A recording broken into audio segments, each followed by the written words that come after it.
about 10 times the health assurance compared to a doctor, a lawyer, an engineer. So what we could call a very, very grey paper.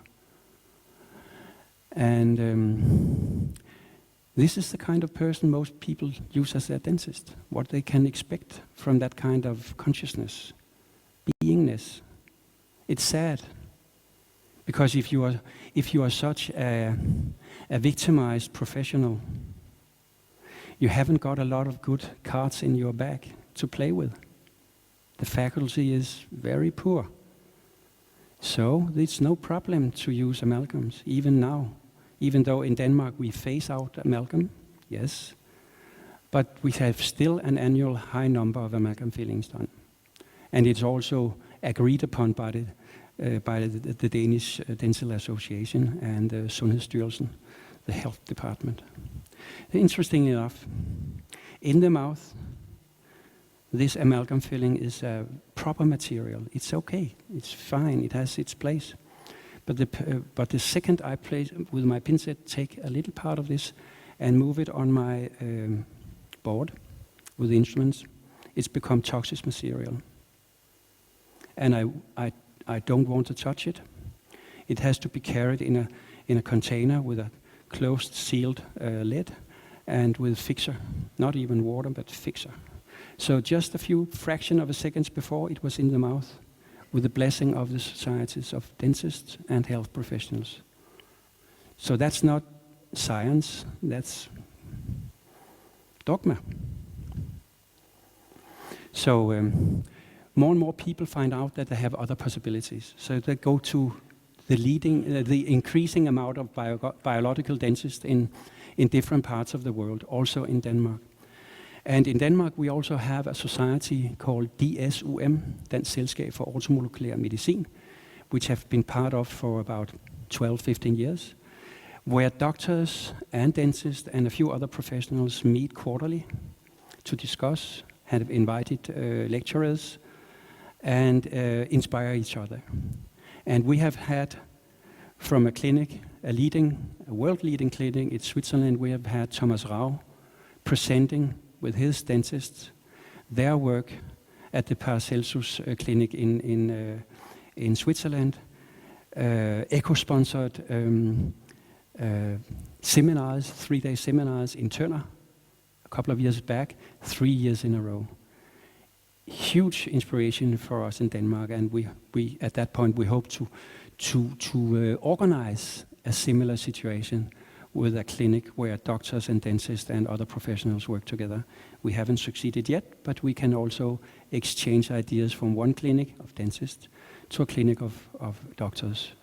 I refer a lot to Klaus Hanke, for instance, as a doctor in Copenhagen. I refer to different alternative therapists, not in the same building, but it doesn't really matter. As long as I know from personal experience that this particular resonance therapist has the knowledge, the intuition capacity to refer to, then I have a solid feeling of, yes, this referral gives meaning, and my feeling of that person would be, go to that person. Or, as you said to me at the table last night, if people have the need of clarifying which biological dental materials they were up to in their mouth.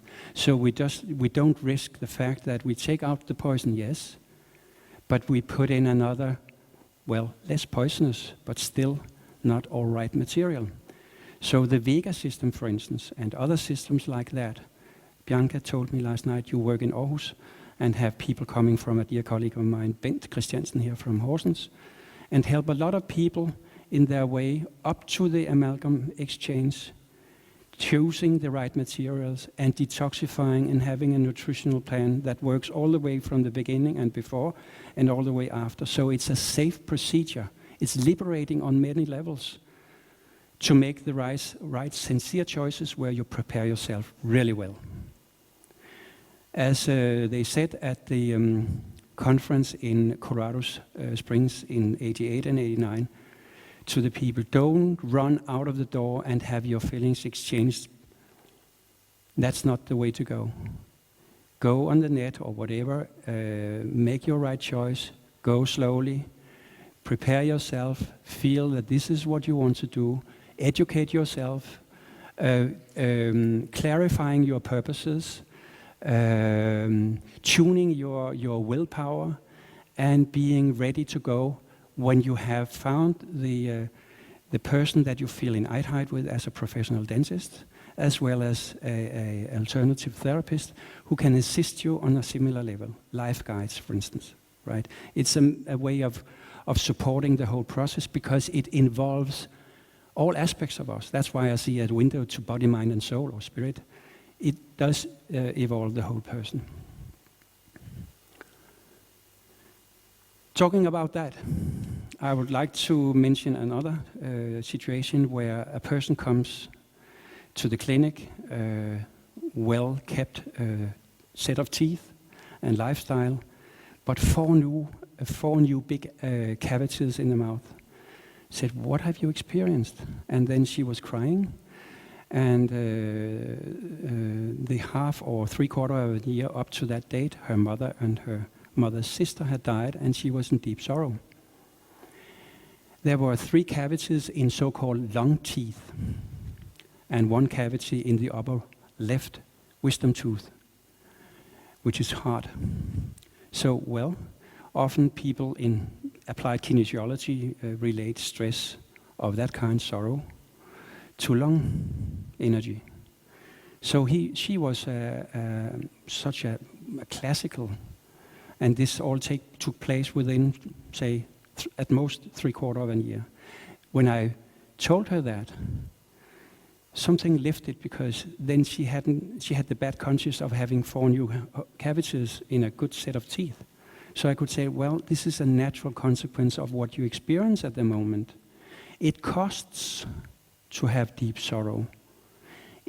As we had a saying, maybe still have, that every child costs a tooth for the mother. But similarly, when we invest in a miracle as a woman, giving birth to a child, we invest a lot of spiritual power in creating a child. We take some of the capacity of the ongoing regeneration, the balance of the tooth.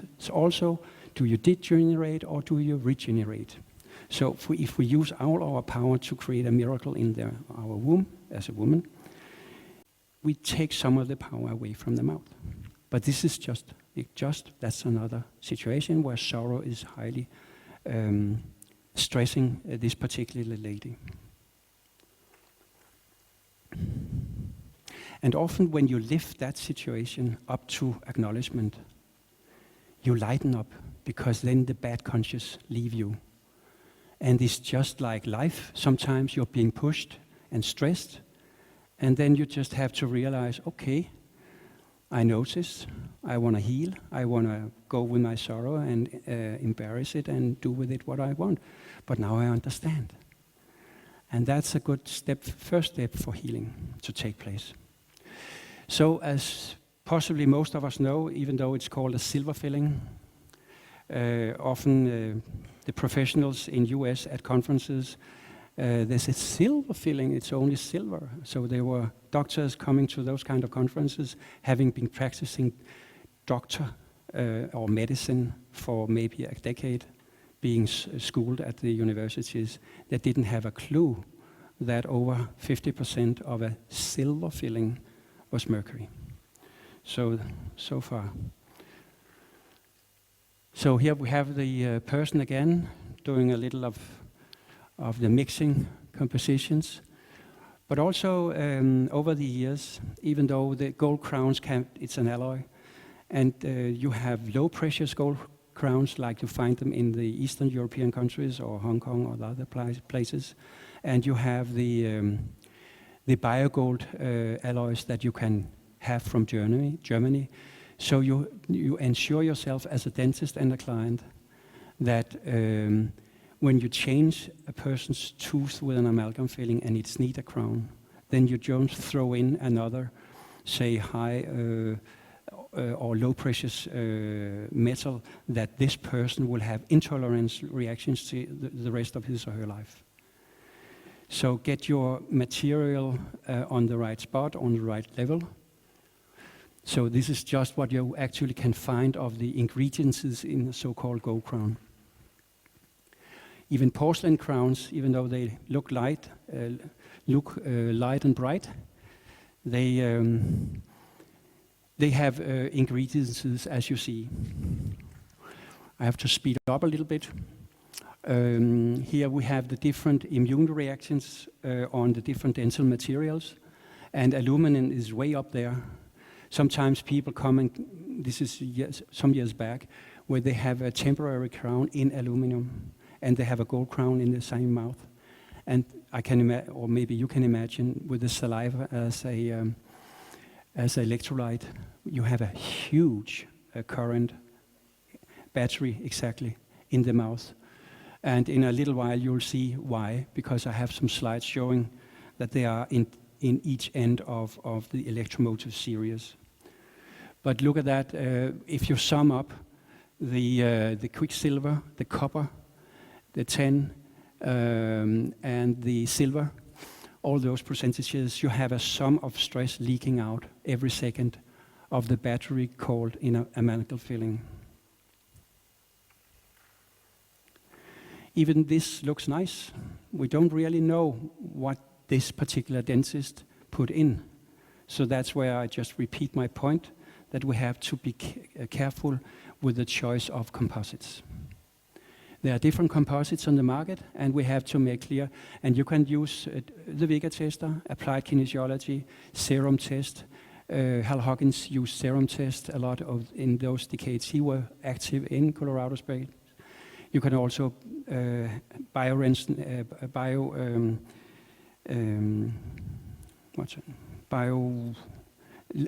doctors' computers have similar programs to measure biocompatibility.